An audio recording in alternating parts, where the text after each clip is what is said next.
Coach, it's really, I mean, I think one of the bigger stories in the NBA this season that the Denver Nuggets sort of plowed their way through and looked like the team to beat in the West and looked like the team to beat in the West up until halftime of that game last night. What happened in your eyes in the second half of that game to allow Minnesota to jump back in and win pretty convincingly?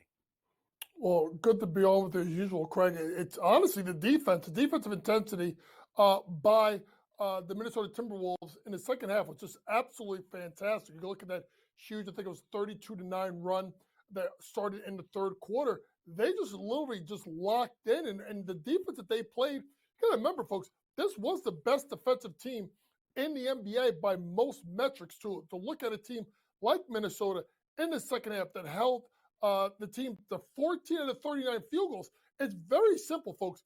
Look at what they did. They basically keyed in on both Jokic and Murray. They combined to shoot 12, ready for this, folks, of 28 shots. They took 28 out of 39 shots. They eliminated everybody else. Michael Porter Jr. was god-awful, 1 for 5 in the second half. Aaron Gordon didn't try to score. KCP can't find the bucket. I mean, so to me, it was what a great turnaround defensively as what they did, but also Anthony Edwards did not play well, but everybody else did. Jayden McDaniels, who Ant said maybe the MVP of the T-Wolves this NBA playoff run, was 13 points in the second half. Karl-Anthony Towns probably put together his best game overall in the playoffs. Rudy Gobert, holy moly, makes a turnaround jumper. I don't even know if I've seen him take a turnaround jumper. He goes 3 for 4. So everything broke right for Minnesota, and they sent the defending champions home. And Craig, I'm gonna kind of beat you to the punch.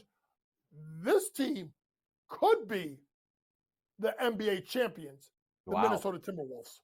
Wow. Strong words there, Coach. We'll see if at the end you'll put your money where the mouth is on that one. All right, so Pacers Knicks. You didn't need to know. All you need to know is that Indiana shot 67% from the field. If I told you that before the game, you're like, all right, I know who the winner of this game is. And by the way, Coach, Indiana did this a lot during the regular season. 120, 130, 140. Playoffs started. Numbers came down a little bit, but they resurfaced yesterday. I know the Knicks were up against it with injuries. There's no doubt. But listen, no team is going to beat an NBA team when they shoot 67. How about 63% from the field or 64? I mean, what an incredible offensive night. I think, don't you just have to tip your cap to Indiana and say the better team won the series? You know, here's the thing, folks. When you get to a one-game scenario, anything could happen. And I could say this to you as a coach. I'm going to take my Knick fan hat off and put my coaching hat on. If a team shoots 73% from the floor in the first half, 63% for the game, there's nothing you can do.